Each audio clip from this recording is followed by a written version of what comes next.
నాకైతే ఒక cake order వచ్చింది. నేను యూజ్ చేసే ఇంగ్రీడియెంట్స్ చూసి అది ఏ కేకో మీరు నాకు గెస్ చేసి కామెంట్స్‌లో చెప్పండి. నేను కేక్ చేసేటప్పుడు ఎప్పుడైనా సరే ముందుగానే అన్నీ పక్కన పెట్టేసుకుంటాను. మా పాపొచ్చి మాట్లాడిస్తూ ఉంటది. అందుకే మర్చిపోతానని అన్నీ పక్కన పెట్టుకుంటాను. హాఫ్ కేజీ కేక్ ఆర్డర్ వచ్చింది. 2 ఎగ్స్ అయితే బీట్ చేసుకున్నాను. దాంట్లోకి హాఫ్ కప్ షుగర్ పౌడర్ కూడా వేశాను. మా పాప కూడా బీట్ చేస్తానంటే తనకిచ్చాను. తను కూడా బీట్ చేసింది. ఇది బీట్ చేసేలోపు నేను మైదా అవన్నీ కూడా జల్లించి పక్కన పెట్టుకున్నాను.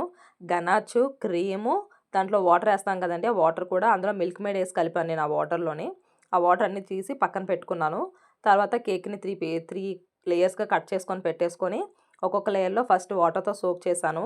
తర్వాత క్రీము, గనాచు 2 కలిపి కూడా ఇలాగ మొత్తం చేశాను. దాని మీద కూడా మళ్ళీ గనాచు వేశాను.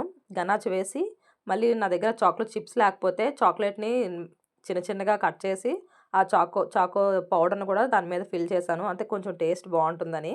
మొత్తం ఫినిష్ అయిపోయింది కేకు. కేక్ అయితే ఎలా ఉందో నాకు కామెంట్‌లో చెప్పండి. ఇదైతే నా ఓన్‌గా చేశాను. ఏదో అలా ట్రై చేశాను. బాయ్ అండి. మళ్ళీ కలుద్దాం.